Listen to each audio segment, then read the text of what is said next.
మనమందరం కూడా దైవ సన్నిధిలో ఉండగా దేవుని వాక్యాన్ని మనము చదువుకుందాం. అపోస్తుల కార్యముల గ్రంథము 21వ అధ్యాయము 28, 29 వచనాలను మనం చదువుకున్నాం. అయ్యా సౌండ్ తగ్గించినప్పుడు బ్లర్ వస్తుంది. అపోస్తుల కార్యముల గ్రంథము 21వ అధ్యాయము 28, 29 వచనాలను మనం చదువుకుందాం.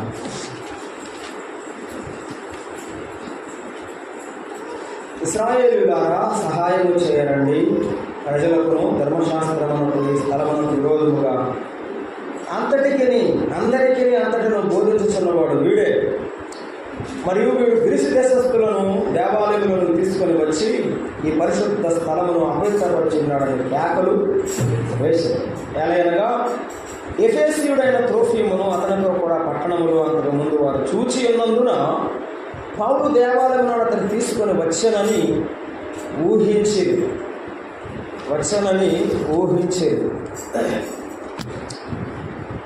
అపోస్తుల కార్యముల గ్రంథము 20వ అధ్యాయము ఒక పేజీ తిప్పండి, 4వ వచనం. వీరు ముందుగా వెళ్ళి పుర్రు కుమారును బెర్యాపస్తునైన సోసిపత్రును, తెస్సలోనికేయుడు అరిస్తార్కును, సెకుందును, దెర్బే పట్టణస్థుడైన గాయును, తిమోతిను, ఆసియా దేశస్థుడైన తుకికు, త్రోఫీమును అతనితో కూడా వచ్చేది. అక్కడికి ఒక మాట చదువుకొని ప్రార్థన చేసుకుందాం. 2వ తిమోతి పత్రిక 4వ అధ్యాయము 2వ తిమోతి పత్రిక 4వ అధ్యాయము 20వ వచనం. 2వ తిమోతి పత్రిక 4వ అధ్యాయము 20వ వచనం. ప్రిస్కిల్లకు నాకు వసేసి ఇంటి వాడికి నా వందనము. ఎరస్తు కొరింథీలో నిలిచిపోయాను. త్రోఫీ రోగి అయినందున అతని మిలేతులో విడిచిపెట్టి వచ్చాను. ప్రార్థన చేద్దాం. ప్రేమగల మా ప్రియ ప్రభువా, స్తోత్రార్హుడు అయిన దేవా, మీ పాదములకు వందనములు, స్తోత్రము. మీ సన్నిధి పరిశుద్ధ స్థలం. మా ప్రభువా, మీ సన్నిధిలో మేము ఇప్పటి వరకు కీర్తన ద్వారా మేము మహిమపరిచేపరిచినందుకు స్వాగతం. నీ కృప గొప్పది, నీ దయ గొప్పది నాయన. మీ దీనదాసులు మాణిక్యరావు గారు పెద్దలు నాయన ఇచ్చినటువంటి రక్షణను బట్టి, మీరు ఇచ్చిన సమస్తమును బట్టి స్వాగతం. మిమ్మల్ని స్తుతిస్తూ ఈ రాత్రి వేళ ఏర్పాటు చేసినటువంటి ఈ కూడికలు మీ వాక్యమును మేము చదువుకున్నాము. మా ప్రభువా, ఆశతో మీ వైపు తేరి చూస్తున్నాము నాయన. మా అందరితో మాట్లాడు. మాకు అవసరమైన మాటల ద్వారా మమ్మల్ని గురికలు ఏర్పాటు చేసినటువంటి మీ దీనదాసునికి ఆత్మీయమైన అభివృద్ధి, మీ పిల్లలమైన మాకు ఆనందం, సిలువ వేయబడిన యేసుక్రీస్తు ప్రభు ప్రత్యక్షపరచబడుట ద్వారా పాపికి రక్షణ కలిగించమని మహోన్నతుడు, మా రక్షకుడు, మా ప్రభువైన యేసుక్రీస్తు నామమున ప్రార్థన చేస్తున్నాము తండ్రి, ఆమేన్. ప్రభువునందు ప్రియమైన సహోదరుడరా, ఈ రాత్రి వేళ మనము 3 సందర్భాలలో 3 భాగాలు మనము చదువుకున్నాం. 3 భాగాలలో ఒకే మాట ఒకే వ్యక్తిని గురించిన ప్రస్తావన చేయబడింది. అతడి పేరే త్రోఫీము. త్రోఫీము అంటే అర్థం ఏమిటంటే పెంచబడిన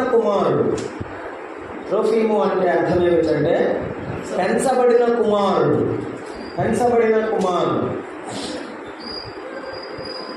ఈ రాత్రి వేళ మనము ఆలోచన చేయబోతున్న ఒకే ఒక మాట, ఒకే ఒక తలంపు దేవుడు నాకు ఇచ్చినది మీ మధ్య పంచాలనుకుంటూ ప్రభువాత్మ చేత మీరు నిలబడిన నేను ఒక మాట మీకు అందించాలనుకుంటున్నాను.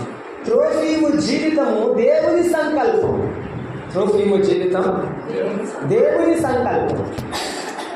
ఈ రాత్రి వేళ నీ జీవితము దేవుని సంకల్పం అని ఎంచితే దేవుని చిత్తానికి నీవు లోబడాలి. మనము చదువుకున్నాము 21వ అధ్యాయం 28-29 వచనాల్లో యెరూషలేములో ఉన్న త్రోఫీము, 28లో ఎఫెస్సులో ఉన్న త్రోఫీము. అతడు ఎవరంటే ఎఫెస్సు వాడు. ఎఫెస్సు తన జన్మస్థలం, యెరూషలేము తన సహోదరులను ఆదరించడానికి వచ్చిన స్థలం. యెరూషలేములో ఉన్న త్రోఫీము, ఎరస్తులో ఉన్న త్రోఫీము. నీవు నేను మనము ఎక్కడ ఉన్నా ఆయన వారమైతే అంతే చాలు. మనము ఏ ప్రాంతంలో నివసించామన్నది, ఏ స్థితిలో బ్రతుకుతున్నామన్నది కాదు. మనము యేసు ప్రభువును కలిగి ఉన్నామా లేదా, అదే తేడా. ఈ లోకంలో వారికి మనకు తేడా ఏమిటి? ఈ లోకంలో ఉన్న వారికి మనకు దేవుని పిల్లలమైన మనకున్న వ్యత్యాసం ఏమిటి అంటే, ఆయనతో మనం ఉండడమే మన ఆశీర్వాదం. ఆయనతో మనం ఉండడమే మన ఆశీర్వాదం. అలాగైతే వినండి, దేవుని సేవకుల ద్వారా దేవుని సంఘములో పెంచబడిన త్రోఫీము ఇటువంటి వాడు. ఈ రాత్రి మనం ఆలోచన చేయబోతున్నాం. మనము దేవుని సంఘములో ఆయన వాక్యము ద్వారా పట్టబడి రక్షింపబడి ఎదుగుచున్న మనం ఎటువంటి వారమైతే ప్రభు దగ్గర ఆనందిస్తాం. ఈ రాత్రి వేళ మనము ఆలోచన చేయబోతున్నాం. దేవుని సంకల్పములో ఉన్న త్రోఫీము ఎలా ఉన్నాడో, ఆయన సంకల్పము ద్వారా, ఆయన స్వార్థ ద్వారా ఆకర్షింపబడిన మనం ఎలా ఉన్నామో ఆలోచన చేయబోతున్నాం. ఈ కృత నిబంధన వెలుగులో మన ప్రభు ఆ ఛాయలో ఎలాగో మనకు కనబడుతున్నాడు మనం ఆలోచన చేద్దాం. ఒక మాట చూడండి దేవుని వాక్యంలో, ఎఫెస్సులో 21వ అధ్యాయము 29 వచనం. ఏలయనగా ఎవరైనా ఎఫెస్సు వాడైన త్రోఫీమును అతనితో కూడా, అతనంటే పౌలు, అతనితో కూడా పట్టణములో అంతకుముందు వారిని చూసి ఉన్నందున అని అపోస్తలుడైన పౌలును వెంబడించినవాడు. పౌలు మన ప్రభు అయిన యేసుక్రీస్తును వెంబడించినవాడు. అపోస్తలుడైన పౌలుకు వెంబడిగా ఎంతమంది నడిచారు? ఎంతమంది ఉన్నారు? అసలు అపోస్తలుడైన పౌలు వెంబడి ఒక్కడేనా? త్రోఫీము ఒక్కడేనా? కాదు. అసలు త్రోఫీము ఎవరండి? అన్యజనుడు. త్రోఫీము అన్యుడైనప్పటికీ కూడా దైవజనుడైనా యూదుడైనా పౌలుతో పాటుగా తనను ప్రభువుని వెంబడించిన వాడు. మన సంఘంలో ఎంతమంది ఉన్నారు, ఎవరెవరు ఉన్నారు, ఎలా ఉన్నారు అనేదానికంటే వారందరూ ప్రభువుని వెంబడిస్తుండగా నేను కూడా నా ప్రభువుని వెంబడిస్తున్నాను. అదే ఆనందం. త్రోఫీము అటువంటి వాడే. ఒక మాట చదువుదాం. 2వ తిమోతి పత్రిక 4వ అధ్యాయము 11వ వచనాన్ని మనం జ్ఞాపకం చేసుకుంటున్నాం. 2వ తిమోతి పత్రిక. ఎందరూ పౌలును వెంబడించిన వారుగా మనకు కనబడుతున్నారు, చూస్తున్నాం. చూడండి, 2వ తిమోతి పత్రిక 4వ అధ్యాయము 11వ వచనం. లూకా ఉన్నాడు నా యొద్ద, మార్కు వెంటబెట్టుకొని రమ్ము, అతడు పరిచారం నిమిత్తము నాకు ప్రయోజనకరమైన వాడు. తుకికును ఎఫెసునకు పంపితిని. గమనిస్తున్నారా? లూకా ఉన్నాడు, తర్వాత మార్కు ఉన్నాడు, తుకికు ఉన్నాడు, శీల ఉన్నాడు. దేవుని నమ్మినటువంటి చాలా మంది ఆయనతో పాటుగా ఉన్నారు.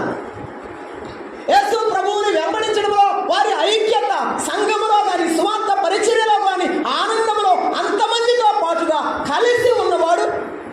చెప్పండి, సంఘముతో, ఆయన శరీరమైన సంఘముతో కలిసి ఉండడమే ఆశీర్వాదం. త్రోఫీములో ఉన్న గొప్ప లక్షణం అన్యుడైనా లోకములో ఉన్న వారితో పాటుగా, ఆ యెరూషలేములో ఉన్న వాసులతో పాటుగా ఏ జాతి భేదం లేకుండా, మరొకసారి జాతి భేదం లేకుండా, ఏ విధమైన అంతస్తు భేదం లేకుండా అందరితో కలిసి ఉన్నవాడు. చెప్పండి, అందరితో కలిసి ఉన్నవాడు త్రోఫీము. ప్రభువుని వెంబడించిన వాడు త్రోఫీము. అలాగైతే ఈ రాత్రి వేళ మనం ఆలోచన చేస్తున్నాము, యేసుక్రీస్తుని వెంబడిస్తున్న ఎంతో మంది ఆనాటి దినాల్లో యేసు ప్రభు వలె జీవించాలి. యేసు ప్రభు వలె జీవించి అనేకులకు ఆశీర్వాదకరంగా మారిపోయారు. అవును, పౌలును వెంబడించినటువంటి చాలా మంది, తిమోతి అనండి, శీల, పౌలుతో ఉన్నటువంటి తుకికు అనండి, ఒనేసిము, ఫిలమోను, అనేకులు పౌలు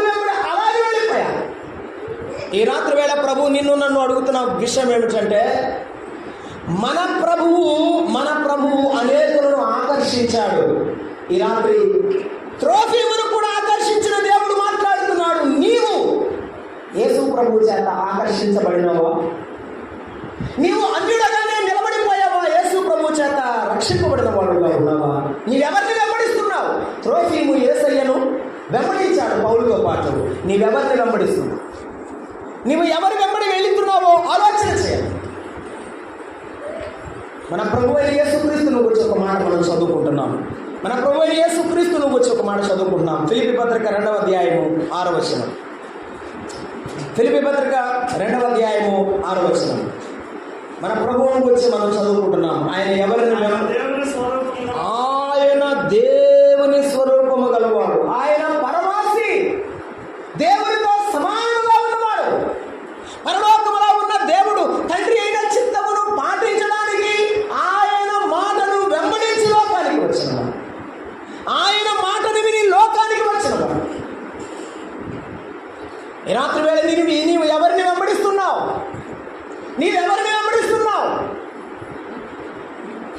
మత్తయి సువార్త 11వ అధ్యాయము మనమందరం చదివిన మాటను జ్ఞాపకం చేసుకుందాం. మత్తయి సువార్త 11వ అధ్యాయము 28వ వచనం. ప్రయాసపడి భారము మోసుకొనుచున్న సమస్త జనులారా నా యొద్దకు రండి, నేను మీకు విశ్రాంతిని కలుగజేయుదును.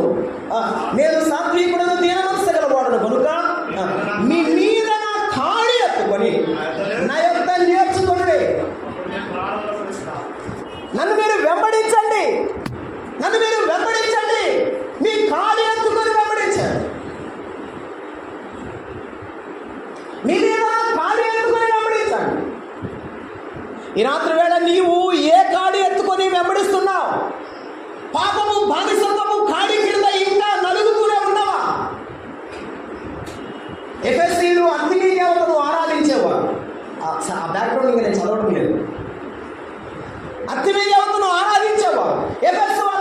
ఎఫెసులోనికి వెళ్ళి పౌలు సువార్త ప్రకటిస్తున్నప్పుడు, ఆయన సర్వసృష్టికి జగద్రక్షకుడైన దేవుడని వారికి వివరిస్తున్నప్పుడు అనేకులు యేసు ప్రభువును నమ్ముకొని ఆయన వైపు తిరిగారు. ఈ త్రోఫీము ప్రభు వైపు తిరిగి ప్రభు చేత రక్షించబడినవాడు. అయినా రైతుల ఆలోచన చేయండి. పరలోకమును విడిచిపెట్టిన దేవుడు లోకానికి ఎందుకు వచ్చాడో తెలుసా? నీవు ఆయనను వెంబడించాలి. ఆయనను వెంబడించిన అనేకులు తమ జీవితాలు మార్చుకున్నారు. ఆయన కలవని వారు లేరు. పొట్టివాడైన జక్కయి సుఖముదారుడు మారిపోయాడు. యాకోబు బావి దగ్గర కలిసిన సమరయ స్త్రీ మారిపోయింది. మార్కు సువార్త 10వ అధ్యాయంలో పరలోక రాజ్యముకు హక్కుదారుడు కావాలని తిరిగి వచ్చిన వాడు మార్పు చెందకుండా తిరిగి వెళ్ళిపోయాడు. ఈ రాత్రి యేసయ్య నిన్ను అడుగుతున్నాడు, త్రోఫీము వలె అన్యుడవైనా ధన్యుడవగా మార్చబడాలంటే, నీ జీవితం మార్చబడాలంటే యేసు ప్రభు దగ్గరికి వస్తావా? యేసు ప్రభువుని వెంబడిస్తావా? నీ పాప భారమును విడిచిపెట్టి యేసు ప్రభు మాట ప్రకారంగా జీవించడానికి నీవు తలవంచుకుంటావా? త్రోఫీము తలవంచుకున్నాడు. దేవుడు అనేకులు ఎదుట త్రోఫీమును నిలవబెట్టాడు. ఈ రాత్రి వేళ నీవు ఎంతటి వారమైనా సరే నేను ఈ విధంగా చెప్తాను. పౌలు తను గురించి ఏం చెప్పుకుంటాడంటే, నేను గమలీయుల పాదముల యొద్ద ధర్మశాస్త్రమును గురించి నిష్ఠ కలిగిన యూదుడను, నేర్చుకున్నవాడును, నేను హెబ్రీయుడను, నేను జాతిలో ఆ రోమా యొక్క పౌరసత్వం గలవాడు, చాలా గొప్ప చెప్పుకుంటాడు. అంతటి పెద్ద విద్వాంసుల మధ్య, ధనవంతుల మధ్య త్రోఫీము ఎంతటి వాడు? చాలా చిన్నవాడు. కానీ ఆయన మన చిన్నతనాన్ని, పెద్దతనాన్ని చూసే దేవుడు కాదు. ఈ రాత్రి వేళ ప్రభువు నీతో మాట్లాడుతున్నాడు. నీవు ఎటువంటి వాడు ఆయన చూడటం లేదు. నీవు ఆయనకు ఇంకా దూరంగా ఉన్నావా, దగ్గరగా ఉన్నావా, అదే చూస్తున్నాడు. ఆయనకు దూరంగా జరిగి వెళ్తున్నావేమో ఆలోచన చేయి. ఇంకొక మాట ఇందాక చెప్పాను. త్రోఫీము అంటే అర్థం ఏంటి? పెంచబడిన కుమారుడు. కనకుమారుడా, పెంచబడిన కుమారుడు? పెంచబడిన కుమారుడు. He was brought from Ephesus అన్నాడు ఒక ఆయన. ఎఫెసు నుండి తీసుకురాబడ్డాడు. అది దేవుని ప్రేమ.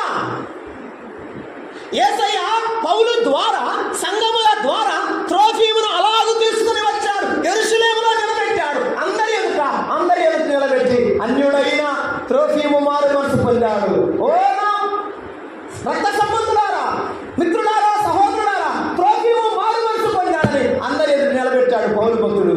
త్రోఫీము ఒక సాక్షిగా నిలబడి అందరికీ కనబడతా ఉంటే త్రోఫీమును చూసి అయ్యో నిజమేనా, ఈ అన్యుడు మారిపోయాడా, ఈ అన్యుడు ఇంతగా మార్చబడి దేవుని సేవకులయ్యాడని ఆనందించాడు. ఈ రాత్రి వేళ ఈ అనుభవం నీకుందా? ఈ మార్పు చెందిన జీవితం ఉందా? లేక ఇంకా పాపములోనే నలిగిపోతున్నావేమో ఆలోచించు. ఇంకా నీవు పాపాన్ని వెంబడిస్తున్నావేమో ఆలోచించు. సొమ్ములో పడి పరిగెత్తిన ఆకారం ఏమీ మిగిల్చుకోలేదు. క్షీణాలు వస్త్రాలు ఆశించిన గెహాజీ ఏమీ పొందలేదు. ఈ లోకంలో పాపం వైపు సొమ్ము వైపు పరిగెత్తుతున్న నీ జీవితం ఏమీ పొందదు. త్రోఫీము వల్ల యేసయ్యను వెంబడిస్తావు, లోకంలో ఉన్న వారి వల్ల పాపాన్ని, లోకంలో ఉన్న ఆశలను వెంబడిస్తావు. నీవే తెలుసుకో. త్రోఫీము అన్యుడైన ధన్యుడయ్యాడు. ఎందుకంటే యేసు ప్రభువును వెంబడించినవాడు. యేసు ప్రభువును వెంబడించినవాడు. ఒక మాట చదువుకుందాం. మత్తయి సువార్త 10వ అధ్యాయము 35వ వచనం. మత్తయి సువార్త 10వ అధ్యాయము 35వ వచనాన్ని చదువుకున్నాం. యేసు ప్రభువు నేరుగా మాట్లాడుతున్న ఆ మాటలు మనము వింటున్నాం. 10వ అధ్యాయం 35వ వచనం. ఒక మనుషునికి నీ కాదయ. 10వ అధ్యాయం 35వ వచనం మత్తయి సువార్త. నేను చదువుతున్నాను. తండ్రినైనను తల్లినైనను నాకంటే ఎక్కువగా ప్రేమించేవాడు నాకు పాత్రుడు కాదు. కుమారుడైనను కుమార్తెనైనను నాకంటే ఎక్కువగా ప్రేమించేవాడు నాకు పాత్రుడు కాడు. తన సిలువను ఎత్తుకొని నన్ను వెంబడింపని వాడు నాకు పాత్రుడు కాడు.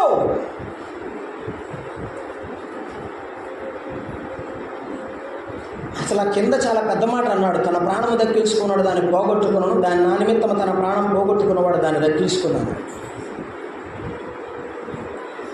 మనిషి సొమ్ము వెనకాల పరిగెత్తుతున్నాడు.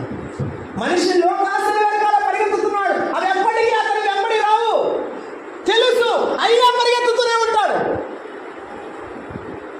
దానివల్ల తనకు మనశ్శాంతి నెమ్మది ఉండదని తెలుసు, అయినా పరిగెత్తుతూనే ఉంటాడు. నీవు వాటి వెనక పరిగెత్తితే నీ ప్రాణం పోగొట్టుకుంటావు. నీ ప్రాణాన్ని నీవు కాపాడుకుంటే వాటిని సంపాదించుకోకూడదు, వదిలేసుకుంటే నీ ప్రాణాన్ని సంపాదించు. ఏది ముఖ్యం? ప్రాణం ముఖ్యమా, లోకంలో ఉన్న ఆశలు ముఖ్యమా? చెప్పండి. ప్రాణం ముఖ్యమా, లోకంలో ఉన్న ఆశలు ముఖ్యమా? ఆయన అన్నాడు నాకు అన్నీ ముఖ్యమేనండి. నేను బతికలేను. అప్పుడు దివిసీమ తుఫాను ఇప్పుడు జరిగింది. క్యాపాల్ కంపెనీలో పనిచేసేటప్పుడు ఒక ముసలాయన నా దగ్గర ఉండేవాడు. నేను ఆయన ఒక ప్లాంట్లో పనిచేసేవాడు. ఆయన నా పక్కన కూర్చున్నాడు. ఆ తాత పేరు కూడా మర్చిపోయాను, నాకు గుర్తులేదు, కానీ సందర్భం గుర్తుంది. నేను అన్నాను ఏ ఊరు నుంచి ఎక్కడ ఉంటున్నావు అని అడిగాను. ఆయన నేను క్యాపాల్లో కాలనీలో అక్కడ పక్కన కాలనీ క్యాపాల్ కాలనీ, ఆ కాలనీలో ఉంటున్నానయ్యా, ఈ కంపెనీలో పనిచేస్తున్నానని చెప్పాడు. ఏ ఊరి మీద అంటే మా దివిసీమ అని చెప్పాడు. ఎందుకు వచ్చావు ఎక్కడికంటే ఆయన జరిగిన సంఘటన చెప్పాడు. దివిసీమ తుఫాను వచ్చిందట. తుఫాను వచ్చేటప్పుడు ఇంట్లో కూర్చున్నారట భార్యాభర్తలు. కూర్చొని మాట్లాడుకుంటున్నారంట. రేపు ఏంటి మనం ఏం చేద్దాం, ఎట్లా చేస్తున్నాం మాట్లాడుకుంటుంటే నీళ్ళట గిలకల దాకా వచ్చినాయట. వాళ్ళకి అలవాటేనట, అట్లా వరదలు వస్తూ ఉంటే ఆవుతా ఉంటే మామూలేదే అనుకున్నారు. వాళ్ళు గిలకల దాకా వస్తే అన్నాడంట, అంటే ఇది మంచం మీద కూర్చుందాం అనుకున్నారు. ఇద్దరు మంచం మీద కూర్చున్నారు. మంచం దాకా వచ్చినాయట నీళ్ళు. అక్కడైతే మనం పని చేద్దాం ముచ్చి ఎక్కుదాం అన్నారంట. పైన ఉంటుంది మంచిలాగా అటకలాగా కట్టుకున్నారు అనమాట, తాటాకులు. దాని మీద కూర్చున్నాం. ఇల్లేమో పూరీలు. దాని మీద కూర్చుంటే ఎప్పుడో ఒకసారి తగ్గిపోతుంది, దానికి అలవాటు అయిపోయింది కదా అని చెప్పి వాళ్ళు దాని మీద పట్ల కాసేపు కూర్చున్నారు మాట్లాడుకుంటా.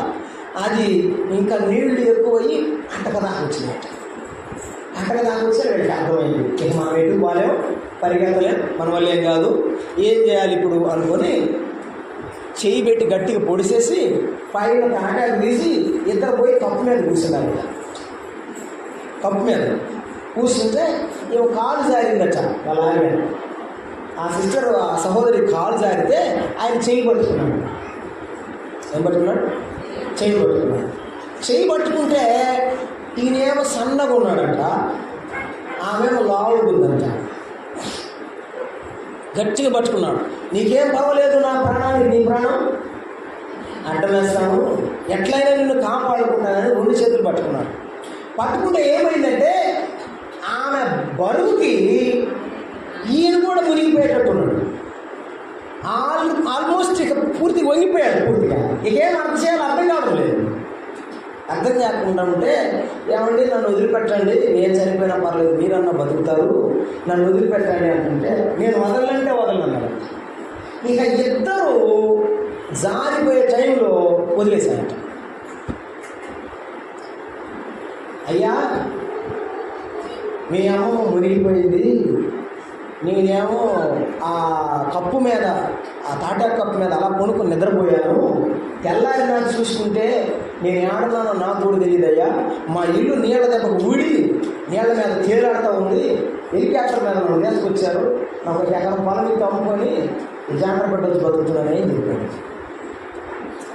ఇంతకు నేను ఎందుకు చెప్పానంటే, ఏ సమయంలోనైనా సరే ఏ సమయంలోనైనా సరే భార్య అయినా, అన్నదమ్ములైనా, అక్క చెల్లెలైనా, రక్త సంబంధులైనా ఎవరైనా సరే ఏం చేస్తారు? విడిచిపెట్టాలి ఖాయమే. అని మరణం ద్వారా, కష్టం ద్వారా నేను చెప్పడం లేదు, వారు విడిచిపెట్టాలి ఖాయం. నీవు ఎవరిని వెంబడిస్తున్నావో, ఏటిని వెంబడిస్తున్నావో, ఏదో ఒక రోజు అవి నీకు విడిచిపెట్టడం ఖాయం. కానీ విడిచిపెట్టని వాడు రాత్రి నీతో మాట్లాడుతున్నాడు. విడిచిపెట్టని దేవుడు నీతో మాట్లాడుతున్నాడు. ఏ త్రోఫీము ఎఫెసులో నుండి బయటకు తెచ్చాడో, ఏ త్రోఫీమును ఆ ఎవరు లేని వారిని అనేకులైన దేవుని పిల్లల చేత దేవుడు పెంచాడు, దైవజనుల చేత పెంచబడ్డాడు. ఎవడే మనం ఏం చెప్తామంటే సగర్వంగా, మా ఇంటి పేట వాళ్ళు ఎంతమంది ఉన్నారండి, ఏంటి మా వాళ్ళు ఎంతమంది ఉన్నారు నీకేం తెలుసు? ఈ వీధి మాటే. ఎందుకు బట్టి? జనాన్ని బట్టి ఆ యొక్క మాట, ఆ గర్వంగా చెప్పుకునే మాటలు ఉంటాయి. ట్రోఫీ ఎవరు చెప్పుకుంటారు తెలుసా? నాకెవరు లేకపోయినా, నాకెవరున్నారు? యేసయ్య. నాకెవరు లేకపోయినా పర్వాలేదు, దేవుని పిల్లలు అని అన్నదమ్ములు, అక్క చెల్లెళ్ళు చాలా మంది ఉన్నారు నాకు. ఇది త్రోఫీము యొక్క ఆనందం, త్రోఫీము యొక్క సంతోషం. ఎప్పుడైనా ఈ ఆనందంలోకి వచ్చావా? ఎప్పుడైనా ఈ సంతోషంలో నువ్వు అన్నావా? డబ్బులు ఇస్తే వచ్చిపోయేవాడు ఉన్నారు, కావలసినప్పుడు వస్తువులు ఇస్తే వచ్చిపోయేవాడు ఉన్నారు. లోకంలో ఉన్న ప్రతిదీ అంతే ఉంది. దేవుని సంకల్పంలో ఉన్న త్రోఫీము ఆసియా, చిన్న ఆసియాలో, ఆ చిన్న ఎఫెసులో నుండి దేవుని చేత బయటికి తీసుకురాబడ్డాడు. ఈ రాత్రి నీవు ఎక్కడ ఉన్నావో నిన్ను అక్కడ నుండి బయటికి వేస్తారు. 40వ కీర్తన మొదటి వచ్చింది. 40వ కీర్తన మొదటి వచ్చింది. దావీదు ఎక్కడున్నాడు? యెహోవా కొరకు నేను సహనముతో కనిపెట్టుకుంటున్నాను, ఆయన నాకు చెయ్యొద్దు, నా మొర ఆలకించును. నాశనకరమైన గుంటలో, జిగటగల దొంగ ఊబిలో పైకి లేవలేకుండా గుంటలో అలాగే పడిపోయాడు. ఎవరికి చెప్పుకోలేక తల వంచుకొని అక్కడే కన్నీళ్లతో మునిగిపోయాడు. నా పాపమును నా తల వెంట్రుకల కంటే మించి ఉన్నవి, నేను తల ఎత్తుకోలేకపోయా.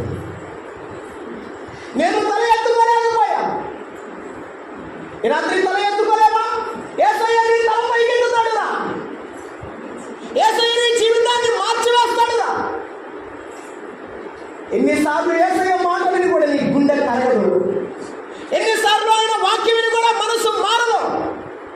ఈ రాత్రి అయినా మారాలని మాట్లాడుతున్నా.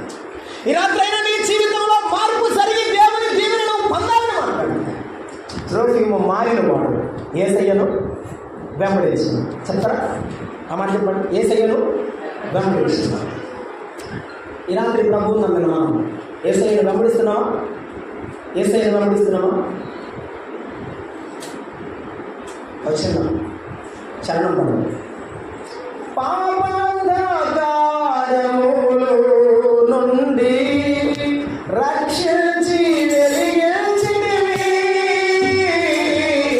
పాపాంధకారముల నుండి రక్షించి వెలిగించితివి, పరిశుద్ధమైన వెలుగులో, పరిశుద్ధమైన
జక్కయ్య అన్నాడు అనుకో, రేపు నాతో స్నేహం చేయడానికి మీరు వస్తారా అంటే ఏమంటారు? జగ్గు పో, నలుగురు డబ్బులు సంపాదించి అన్యాయం తినడు నీ అప్పుడు తిరిగి నా కూడా చెడిపోయాడు. పాపాత్మురాలు వచ్చి అడిగినారు, అమ్మ నేను మన ఇద్దరం సాయంత్రం కూర్చొని కాసేపు మాట్లాడుకుంటారు రమ్మంది అనుకో, వద్దమ్మా నీ అప్పుడు వద్దా నాకు కూడా అది అంటుకుంటుంది, నాకు వద్దమ్మా. అవును కదా, నీతో నాతో స్నేహం చేసేవారు, నీతో నాతో పాటుగా కలిసి నడిచేవారు ఎవరు? నీతో నాతో పాటుగా జీవించేవారు ఎవరు? నీ కొరకు నా కొరకు ప్రాణం పెట్టిన యేసయ్య తప్ప ఈ లోకంలో ఎవరూ లేరు. ఎవరు మనం వెంబడి నడవనప్పుడు ఆయన నడిచాడు. ఈ రాత్రి యేసయ్య నీతో పాటు నడవడానికి ఇష్టపడి క్రమం తీసుకున్నాడు. నువ్వు ఎందుకు వస్తావా? ఆంగ్లీయుడు దండుగా మారిపోయి వెళ్ళిపోయాడు, దేవుని సంకల్పంలో నిలబడిపోయాడు. నువ్వు పాపంలో ఉన్నావేమో పరీక్ష చేసుకుని పాపాన్ని విడిచిపెట్టి ప్రభు దగ్గరికి వచ్చి ప్రభువు కాడిపోయాలని ప్రేమతో తెలియజేస్తున్నాం. మన ప్రియులు మాణిక్యరావు గారు ప్రభువుని నమ్ముకొని ఆనందిస్తున్నాడు. ఇది ఎంతైనా నచ్చదగిన విషయం. రెండవ మాట మనం జ్ఞాపకం చేసుకుంటాం. అపొస్తలుల కార్యముల గ్రంథము 25వ అధ్యాయము 21వ అధ్యాయము 21వ అధ్యాయము 29వ వచనం. 21వ అధ్యాయము 29వ వచనం.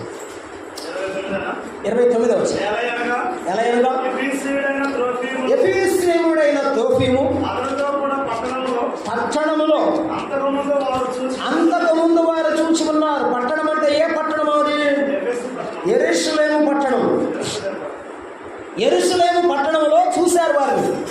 పౌలు ఏం చేశారంటే, యెరూషలేములో ఉన్న విశ్వాసులందరూ పేదలుగా ఉన్నారు, వారి బాధలు కష్టాలు ఉన్నాయి, ఎంతో కొంత సహాయం మీరు కూడా అందించండి అని అన్ని సంఘాలకు చెప్పాడు.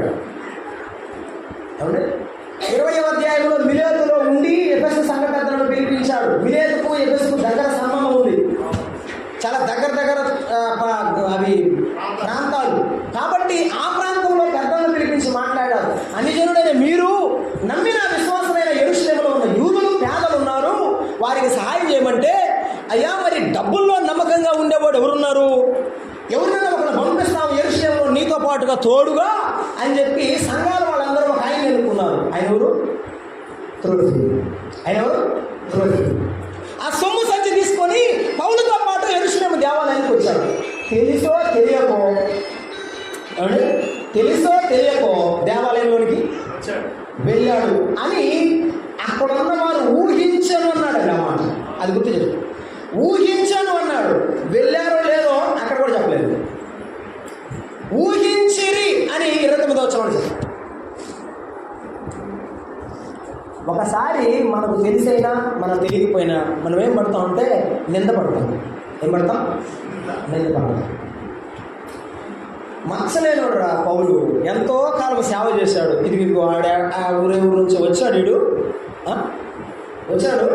వీడి వల్ల ఏం జరిగిందో తెలుసా? యెరూషలేములో అందరూ పట్టుకొని ఆయన చెరసాల్లో వేశారు. ఆ రోమా చెరసాల్లో ఉన్నప్పుడే ఆ ఒనేసిము అనే వాడిని పట్టుకున్నాడు. ఫిలెమోను రాసిన పత్రికలో ఒనేసిము అనే ఒక సహోదరునిగా చదువుతాము. అక్కడ ఒనేసిముకు సువార్త చెప్పి రక్షించాడు. దేవుని నమ్ముకున్నవాడు ఎక్కడున్నా దేవుని బిడ్డే. అది ఎరసాలైనా, అది గ్రామం అయినా, అది ఎడారైనా, ఎక్కడున్నా దేవుని బిడ్డ అలానే ఉంది. ఆ చెరసాలలో వేయబడే ముందుగా ఎన్నో నేను ఆలోచన చేసిన పౌలుని గురించి కాదు, త్రోఫిముని గురించి. త్రోఫిము ఎంతో నిందనమాట. కొంతమంది తెలియకుండా ఎలా పడితే అలా చెప్పండి, ప్రీ జడ్జిమెంట్ అంటారండి.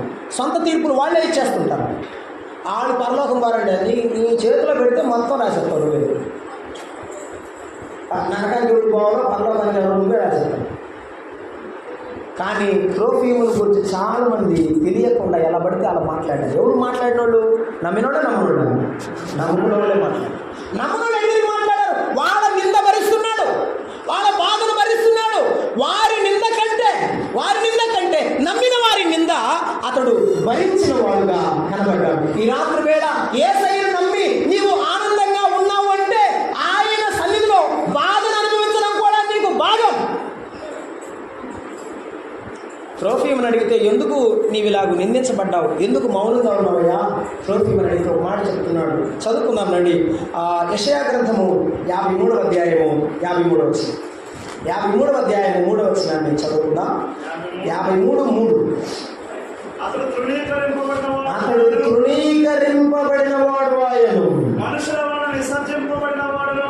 విసర్జింపబడిన వాడు, వ్యాధిని అనుభవించిన వాడు, మనుషులు చూడలేని వాడుగా ఉన్నవాడు, అతడు తృణీకరింపబడిన వాడు కనుక మనం అతని ఎన్నిక. త్రోఫీమునయ్యా, నీవు ఎలా ఓర్చుకోగలిగావు లోకంలో వారి మాటలు? ఇదిగో దేవుని నమ్మిన వారు తెలిసి తెలియని వారి మాటలు కూడా ఎలా ఓర్చుకోగలవంటే, నా ప్రభువు అందరి చేత ఏమయ్యాడు? తృణీకరింపబడ్డాడు. నా ప్రభువు అందరి చేత తృణీకరింపబడ్డాడు. 22వ కీర్తన 1వ వచనంలో దైవ గ్రంథములు ఎలా రాయబడింది? ఆయన మనుషులను చూడమని వాడుగా అయిపోయాడు. ఆయన తృణీకరింపబడి తన సమస్త స్వరూపాన్ని కోల్పోయాడు. 22వ కీర్తన 1వ వచనంలో దేవుని వాక్యాలు మనం చూస్తున్నాము. 14వ వచనంలో చూస్తున్నాం. 22:14లో నేను నీళ్ల వలె పారబోయబడ్డాడు. ఆయన తృణీకరింపబడ్డాడు. వాడిన నీళ్లు ఎలాగైతే పారబోయబడ్డాయో అలాగూ ఆయనను అనేకులను స్వస్థపరిచినప్పుడు అందరేమయ్యారు? స్వస్థపడ్డారు. అనేకులను ఆయన బాగు చేసినప్పుడు బాగుపడ్డారు. ఆయన స్వస్థపరుస్తాడు, బాగు చేస్తాడన్నప్పుడు అందరూ వచ్చారు. ఆయన అనేకుల నిమిత్తం అప్పగింపబడినప్పుడు అందరూ పారిపోయారు. ఆయన నీళ్ళ వలె వాడబడ్డాడు, కానీ ఆయన పారబోయబడ్డాడు. ఆయన తన స్వర్గీయతకు వచ్చాడు, కానీ వారు ఆయన అంగీకరించలేదు. నా ప్రభువే నా కొరకు ఇంతగా తృణీకరింపబడితే, ఇంతగా పారబోయబడిన నీళ్ళ వలె అయిపోతే నేనెంత? త్రోఫీము దేవుని వైపు చూసాం. నిందలో దేవుని వైపు చూసినాము. మనం చూస్తున్నాం. మన ప్రభువు యేసుక్రీస్తును క్రొత్త నిబంధనలలో ఒక 2 మాటలు చూసి మనము దాటిపోతున్నాము. మత్తయి సువార్తలో ఒక మాట చూడండి. మార్కు సువార్త 15:3 చూద్దాం. మత్తయి సువార్త కంటే ముందు మార్కు సువార్త 15వ అధ్యాయము 3వ వచనం. 15వ అధ్యాయం. ప్రధాన యాజకులు నేరాలు మోపి నిందిస్తున్నారు. ఆయన నేరములు మోపబడిన వాడుగా ఉన్నాడు. ప్రధాన యాజకులు ఆయనని నిందిస్తున్న వాడుగా ఉన్నాడు. మత్తయి సువార్త 27:44లో కూడా 2 దొంగల మధ్య వేలాడుతున్నప్పుడు రాయబడిన మాట, ఆయనతో కూడా సిలువబడిన బందిపోటు దొంగలు ఆయనను కూడా అలాగే నిందించిరి. శాస్త్రుల పరిస్థితులు నిందించినట్టు, ఆ ప్రధాన యాజకులు నిందించినట్టు, ఆ దారిగా వెళుతూ తలలో ఊచుతూ ఆ దేవాలయం కూడా కొట్టి 3 దినాల్లో కట్టుబాడా నిన్ను రక్షించుకొని మమ్మల్ని కూడా రక్షించమని అదిగో ఆ దొంగలు ఆయనను నిందించారు. ఈ రాత్రి వేళ నీవు యేసయ్యను నమ్ముకున్నావా? యేసయ్యను నమ్ముకుని కూడా కష్టపడుతుంటే, బాధపడుతుంటే, మన ప్రభువు అంతకంటే ఎక్కువగా బాధపడ్డాడు. అలాగైతే ప్రభువును ఉంచిన దానికంటే మనమేమి లేదు. అసలు మన ప్రభువు యేసుక్రీస్తు వారు ఎరిగి నిందపడ్డాడు. త్రోఫీముకు తెలియకుండా యెరూషలేము పట్టణం వెళ్ళాడు. దేవాలయంలోకి వెళ్ళాడో లేదో తెలియదు, కానీ వారు ఊహించిరి అన్నాడు అంతే. యెరూషలేము పట్టణం వెళ్ళాడు. వెళ్ళిన సందర్భం వేరు, వాళ్ళు మాట్లాడిన మాట వేరు. కానీ యేసయ్య ఎరిగి వెళ్ళాడు. గెత్సెమనే వనములో కొరదా పాత్రను ఆయన చేతిలో పుచ్చుకున్నాడు. ఆ కొరదా పాత్రలో కొరడా దెబ్బలు, ఉమ్మివేతలు, పిడిగుద్దులు, ఆ 3 రేట్ల మధ్య ఆయన ప్రలాడుతే ఆయన సమస్తము చూస్తున్నాడు. ఆయన హృదయం అంతరంగము మైలువలే కలిగిపోయి ఆయన అంతా సమస్తము ఓడ్చుకోవడానికి ఆయన తన మనసును సిద్ధం చేస్తున్నాడు. మనందరికీ కూడా ఆయన ముందుకు వచ్చాడు. నిందలు వచ్చినప్పుడు, బాధలు వచ్చినప్పుడు నువ్వు ఎలా ఉన్నావు? నా ప్రభువు కంటే నేను గొప్పదానుడు కాదు, నా ప్రభువు కంటే నేను గొప్పవాడుగాను కాదు. ఆయన వలే శ్రమ పెట్టబడుట నాకు ఆశీర్వాదమే అని ఎంచుకున్నావా? ఒక మాట చూద్దాం. మత్తయి సువార్త 12వ ప్రసంగంలో యేసు ప్రభు వారు మాట్లాడిన మాట 5వ అధ్యాయము 11-12 వచ్చింది. 5వ అధ్యాయము 11-12 వచ్చింది. నా నిమిత్తము జనులు మిమ్మల్ని నిందించి హింసించి అబద్ధముగా చెడ్డ మాటలలా పలుకున్నప్పుడు మీరు ధన్యులు, సంతోషించి ఆనందించి పరలోకమందు మీకు ఫలము అధికమగును. ఇలాగున వారు మీకు పూర్వముందన ప్రవక్తలను త్రోఫిము ఆ రీతిగా బాధ పెట్టబడినప్పటికీ కూడా దేవుని సన్నిధిలో ఆనందించాడు. రేపు మన ప్రభువు దిగి వచ్చినప్పుడు ఆయన తన సంఘమును అలాగే తీసుకుని వెళ్ళినప్పుడు ఆయన సన్నిధి ఎదుట, ఆయన సింహాసనం ఎదుట నిలబడినప్పుడు, నా కుమారుడు యోగు, నా కొరకు నేను ఎంత కష్టపడ్డా, నీ భార్య చేత తృణీకరించబడ్డా, నీ స్నేహితుడు నీకు దూరంగా నిలబడ్డా, నీ నెలవలు నీకు దూరంగా ఉండిపోయాడు, నీ పిల్లలకు నీ ప్రాణము అసహ్యమైంది, అయినా నన్ను విడిచిపెట్టలేదు. నా కుమారుడు నన్ను విడిచిపెట్టలేదు. నా కొరకు నేను ఎంతో కష్టపడి వేదన పడ్డా. ఎంతోమంది నీ దగ్గర అన్నం తిన్నవారు నేను విడిచిపెట్టి వెళ్ళిపోయినాను, నీవు నన్ను విడిచిపెట్టలేదు. యథార్థవంతుడా నా సేవకుడా అని యోగుని గురించి ఆయన ఆనందిస్తాడు. నిన్ను గురించి నన్ను గురించి ఆయనకు సంతోషం ఉందా? నిన్ను గురించి నన్ను గురించి ఆయనకు సంతోషం ఉందా? ఎఫెసులో అన్యుడైన దేవుడు బయటకు పిలిచాడని ఆనందంలో సంతోషంలో యెరూషలేముకు పరిగెత్తుకొని వచ్చాడు. పరిగెత్తుకొని వచ్చిందేమిటి? పూల దండలా, లేకపోతే సన్మానాలా, లేకపోతే ఏమైనా ఘనమైన కార్యాలా? అవమానం. ఏసయ్య నమ్మితే వచ్చిందేమిటి? చెప్పట్లేదు. ఏమన్నా చెప్పారండి? అమ్మ ఏమన్నా చెప్పారా? అమ్మ ఏమంటారంటే ప్రాస్పెరిటీ గాస్పెల్ అంటారు చూడండి, అది లేదు బైబిల్లో. ఆశీర్వాద పండగలు, స్వస్థత పండగలు అవన్నీ లేవు. నువ్వు యేసు ప్రభువుని నమ్మితే నీకేముంది? శ్రమ ఉంది. సహించిన వారమైతే ఆయనతో కూడా ఏలుదుము. ఈరోజు నువ్వు బాధను సహిస్తే యేసయ్యతో పాటు ఏం చేస్తావు? జయించే వారికి నా సింహాసనం మీద కూర్చున్నా. యేసయ్యను నమ్ముకున్న నీవు బాధను జయిస్తే, కష్టాన్ని జయిస్తే, ఎన్నో విధమైనటువంటి శోధనలు జయిస్తే దేవుని సన్నిధిలో నీకు ఒక సింహాసనం ఉంది. నా తెల్లరాతిని ఇస్తాను. ఆయన తన భోజనమును భుజింపచేయ గొప్పది. ప్రభువుకు మహిమ కలుగుగాక. ఈ రాత్రి యేసు ప్రభువు సన్నిధిలో చాలామంది ఏమవుతున్నారంటే, ఇప్పుడు అంతా పోగొట్టుకున్న తర్వాత నాకు ఇలా ఏర్పడింది, నాకు ఇలా జరిగింది అని చెప్తారు. ఏమంటే అందుకే పేతురు భక్తుడు అన్నాడు, మీరు చేసిన క్రియల వల్ల మీరు దెబ్బలు తింటారు, మీ తప్పిదములకై మీరు దెబ్బలు తింటారు, మీకేమి ఫలము, మీకేం ఫలము లేదు. అలా కాకుండా మీరు మంచి చేసి కూడా మీరు ఇబ్బందులు పడితే, బాధలు పడితే ఇందుకు మీరు పిలువబడితే అన్నాడు. దేనికి పిలువబడ్డామంటే మనం చెప్పాలి. మీరు చెప్పండి, ఎందుకు పిలువబడ్డాం? శ్రమ పెట్టబడ్డానికి పిలువబడ్డాం. ఆయన శ్రమపడిన మన ప్రభు, ఆయన పిలువబడిన మనము శ్రమపడిన వాళ్ళమే. శ్రమపడుతున్నవారు అయినా పౌలు అంటాడు, దినదినము బెదిరించబడుతున్నవారు, ప్రాణపాయాలు ఉన్నాయి, అయినను మేము ఉపాయము లేని వారము కాము, సాతాను తంత్రాలను ఎరుగని వారము కాము. ప్రభుకు స్తోత్రం. దేవుడు మనకిచ్చిన అద్భుతమైన శక్తి దీనిలో మనం ఆనందించాలి.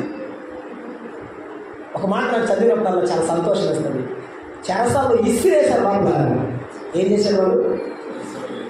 16వ అధ్యాయము అపోస్తల కార్యములు చెరసాలలో వారు ప్రార్థన చేసుకో, కీర్తనలు పాడించి ఉండేవి. ఏం చేశారంట? చెప్పండి అమ్మా, చెప్పండి.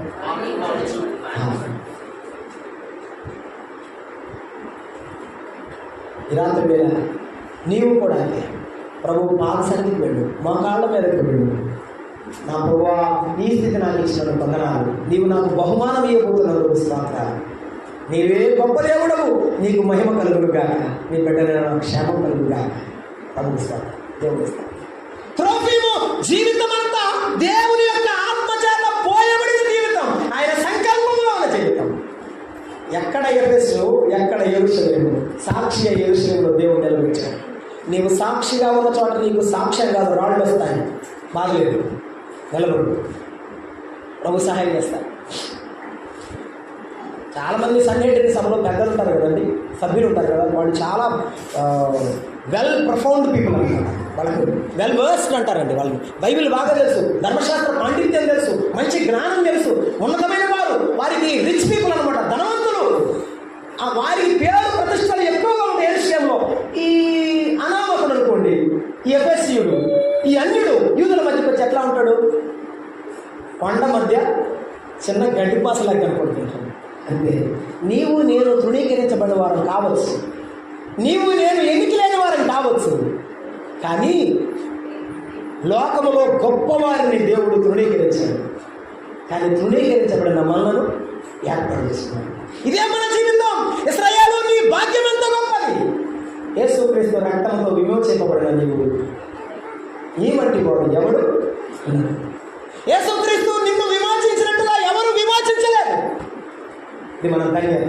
ఒకటి, ఎఫెసులో ఉన్న అన్యుడు ధన్యుడయ్యాడు, ఆనందించాడు.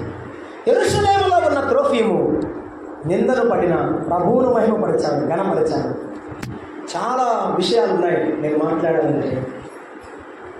అసలు సంఘాల వారందరూ కూర్చొని ఒక డెసిషన్ తీసుకున్నారు. ఏమనంటే, త్రోఫీమును పంపిద్దాం. Is a representative from all the gentiles assemblies.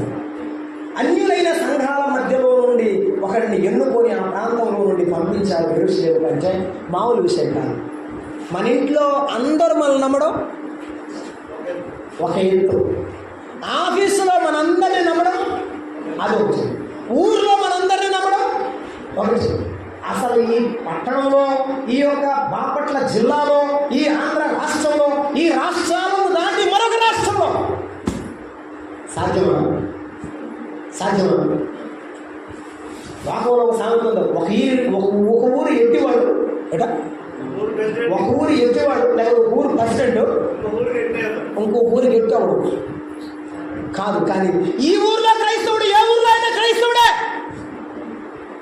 ఈ ఊర్లో దేవుని బిడ్డ ఏ ఊర్లో అయినా దేవుని బిడ్డగానే బతుకుతాడు. ఎలాగైతే పౌరుషం కలిగిన దేవుని యొక్క ఆత్మతో నిలబడతాడు. మీరు విద్య లేని పాములని దేవుని ఆత్మశక్తిని వారు ఎదిరించలేకపోయారని అపోస్తల కార్యక్రమం చెప్తారు. త్రోఫీము నిలబడితే అలా ఉన్నాడు. ప్రభువు స్తోత్రం. అది మన బలం కాదు, అది యేసయ్య యొక్క గొప్ప దేవుని స్తోత్రం. రాత్రి వేళ మనం ముందుకు సాగుతున్నాము. ఒక మాట చదివి నేను ముగిస్తాను. అదేమిటంటే 2వ తిమోతి పత్రిక 4వ అధ్యాయము 20 వచనం. 2వ తిమోతి పత్రిక 4వ అధ్యాయము 20 వచనం. ఎరస్తు కొరింథులో నిలిచిపోయాడు, త్రోఫీము రోగి అయినందున ఏమండి యేసు ప్రభు కోసం ఊరు వదిలిపెట్టాడు. యెరూషలేములో యేసు ప్రభు కోసం నిందపడ్డాడు. ఏం విడిచిపెట్టలేదు? సువార్త చెప్పడం విడిచిపెట్టలేదు. అపోస్తల కార్యాల లెక్కలో 20వ అధ్యాయం 4వ వచనం మనం చదివితే అక్కడ ఒక 8 మంది ఉన్నారు. వాళ్ళలో ఒకడు పౌలుని వెంబడించాడు. 7 పేర్లే ఉంటాయి, ఒక ఆయన పేరు ఉండదు. ఆయన ఎవరంటే లోక, వైద్యుడైన లోక. పుస్తకం రాశాడు కదా, మేము వెళ్ళి తిని, మేము త్రోయకు వచ్చి తిని, మేము అంటే అక్కడ వైద్యుడైన లోక ఉన్నాడు, పుస్తకం రాసిన ఆయన. 8 మందిలో ఒకడు. ఎక్కడికి వెళ్ళినా తన ఊరు విడిచిపెట్టిన ప్రభు కోసమే, యెరూషలేములో నిందబడిన ప్రభు కోసమే, ఎరస్తులో రోగి అయినా చెప్పండి ప్రభు కోసమే. నా సర్వం నా ప్రభు కోసమే. చెప్పగలవా ఈ మాట? నా సర్వము నా సమస్తము నా ప్రభువు కోసమే అన్నప్పుడు ఆయన నీ సర్వము ఉంటాడు. ఆయన నీ సొంతమై నీ పక్కన నిలబడతాడు. పౌలు ఎప్పుడు ఒక మాట అంటారు, అది నేను ఎప్పుడు గుర్తు చేసుకుంటాను, చాలా సంతోషం. ఆసియాలో ఉన్న వారందరూ నన్ను విడిచి వెళ్ళిపోయారు. నా తమ్ముడు త్రోఫీము మాత్రం నన్ను విడిచిపెట్టలేదు.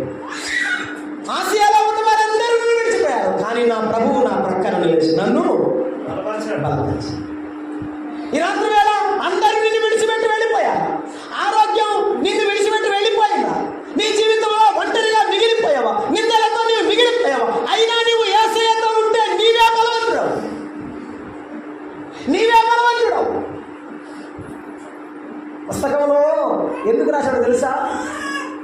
పౌలు వెళ్ళిపోతే పుస్తకాలు ఎందుకు రాశాడు తెలుసా? త్రోఫీమును నేను మిలేతులో టెరస్లో కొరింథీలో ఉండిపోయాడు, నువ్వు త్రోఫీమును విడిచిపెట్టి నేను వెళ్ళిపోతున్నాను. ఎందుకంటే త్రోఫీముకు దగ్గరగా ఎఫెసు ఉంటుంది. అక్కడ నుండి సంఘ పెద్దలు వచ్చారు కదా, మిలేతుకు వచ్చారు. అక్కడ అతని నుంచి తీసుకుని వెళ్ళడానికి వచ్చారు. వాళ్ళకి సమాచారం అందించి వెళ్ళిపోయాడు. ఎందుకు రాశాడంటే అనారోగ్యంలో కూడా యేసయ్యను విడిచిపెట్టిన వాడు కాదు. ఈ రాత్రి వేళ దేనికోసం యేసయ్యను విడిచిపెడుతున్నావో చెప్పు. నాకు ఒక మాట చెప్పు, నేను ప్రార్థన చేస్తాను. దేనికోసం ప్రార్థన మానేస్తున్నావో, దేనికోసం ఆరాధన మానేస్తున్నావో, దేనికోసం మోకాళ్ళ మీద ఉండి ఆయనతో మాట్లాడలేకపోతున్నావు చెప్పు. త్రోఫీమును అడుగు. ఇల్లంతే యేసయ్యను ఎందుకు విడిచిపెట్టలేదు అడుగు, చెబుతాడు. ఇలా జరుగుతుంటే యేసయ్యను ఎందుకు విడిచిపెట్టకుండా నిలబడ్డావని నువ్వు చెప్తాడు. త్రోఫీమును కాదు, యేసయ్యను అడుగు చెప్తాడు. ఆ ప్రధాన యాజకుల ముందు ఎందుకు నిలబడ్డావు? ఆ యొక్క సైనికుల ముందు దోషిలాగా ఎందుకు నిలబడ్డావు? ఇలా అంటాడు, వీరు ఇన్ని నేరములు నేను మోపుచుండరే, ఒక్కటైనా నువ్వు మాట్లాడవా? నేను మాట్లాడు. నా బిడ్డల కోసం నేను మాట్లాడు. కలువరి సిలువలో రక్తము చిందించి పాప క్షమాపణ జరిగించవలసిన ఆ యొక్క బలియాగమును ఆయన జరిగించవలసి ఉండగా ఆయన మౌనంగా ఉన్నాడు. నీకోసమే, నీ పాపమును భరించడానికి మౌనంగా ఉన్నాడు. ఈ రాత్రైనా నీవు ప్రభుత్వం కోసం, ప్రభుత్వం మాట్లాడే దినాలైంది, ప్రభుత్వం నిన్ను పలకరించి ఎన్ని దినాలైంది. ప్రభు నిన్ను ప్రేమిస్తున్నాడు, ప్రభు నిన్ను ప్రేమిస్తున్నాడు. త్రోఫీము జీవితం ద్వారా మనతో మాట్లాడుతూ ఆయన కలువరి సిలువలో వేలాడుతూ ఉన్నారు. వస్తవస్తమైన ప్రజల చుట్టూ చూస్తున్నాడు. ఆయన ఎంత ప్రేమ కలుగుడు అంటే, తండ్రి మీరేమి చేయించున్నారు, నువ్వేమి చేస్తున్నావో నీకు తెలియదని యేసు ప్రభు ఈ రాత్రి కూడా అంటున్నాడు అన్నమాట. ఆయన లాంటి వారు ఎవరైనా ఉన్నారా? ఆయన వలె ప్రేమించే దేవుడు ఉన్నాడా? ఆయన వలె చేరదీసే తండ్రి వంటి వారు ఉన్నారా? లేరు లేరు లేరు లేరు లేరు. ఈ రాత్రి వేళ ప్రభు నిన్ను పిలుస్తున్నాడు. తలవచ్చండి, ప్రార్థన చేద్దాం. తలవచ్చండి, ప్రార్థన చేద్దాం. అమ్మా, అయ్యా, నీ కొరకు శిరస్సు వచ్చుకున్న దేవుడు నీ ఎదురు నిలబడి ఉన్నాడు. నీ పాపమంతా తన భుజాన్ని వేసిన యేసయ్య ఉన్నాడు. ఈ రాత్రిని మారు మనసు పొందుతావా? ఈ రాత్రి నీవు మారు మనసు పొంది నీ జీవితాన్ని ఆయనకు అప్పగిస్తావా? ఎఫెసీయుడైన త్రోఫీము జీవితం లాగా నీ జీవితాన్ని యేసయ్య మార్చి వేస్తాడు. నీ బ్రతుకును మార్చిన తర్వాత నేను ఒక సాధనంగా నిలబెడతాడు. యేసయ్యా, యేసయ్య, నీ మాట నేను వినలేదు, నీ మాట దూరస్తురావుడయ్యాను. నా బాబు జీవితంలో నీకు దూరం అయ్యాను. నీకు ఎలా దగ్గర వాళ్ళని తెలియక సతమతం అవుతున్నాను. ఈ రాత్రి నన్ను ప్రేమించి కనికరించాయి, నన్ను క్షమించమని వేడుకో. నా చిన్న పొరపాటు నేను క్షమించమని పాదాలు మీద పడు.